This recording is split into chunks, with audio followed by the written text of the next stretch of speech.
Hello everyone, welcome to my birthday blog part 2। আগের ব্লগে তো দেখালামই যে আমাদের পুজো কমপ্লিট আর আমরা মন্দির থেকে বেরিয়ে গেছি। বাড়ি আসতে প্রায় 12টা বেজে গেছিলো। আর সেই দিন ব্রেকফাস্টে ছিল লুচি, চানার সবজি, পায়েস আর গোলাপ জামুন।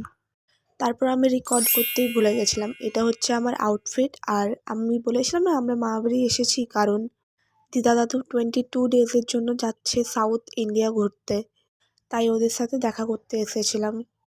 দিদা দাদুর পুরো ইন্ডিয়াটাই ঘোরা হয়ে গেছে, বাস সাউথের দিকটা বাকি ছিল। তারপর ওর দিকে বাইক করে চলে এলাম একটা বেকারি শপে। ওখানে একটা কেক নিয়ে নিলাম। আর শপ ওনারেরই এই ডগটা হচ্ছে কি কিউট ছিল দেখতে না। কেক নিয়ে চলে গেলাম আমরা একটা পাশের রেস্টুরেন্টে, আর ওখানে কেক কাটিং করলাম।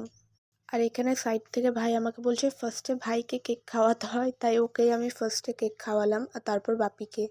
তারপর কিছু ফটো ক্লিক করে আমরা ডিনারের অর্ডার দিয়ে দিয়েছিলাম। ডিনারে ছিল তন্দুরি রুটি, মাশরুম চিল্লি, বিরিয়ানি আর ডাল তড়কা। আজকের ভিডিওটা এই পর্যন্ত, দেখা হবে নেক্সট ভিডিও।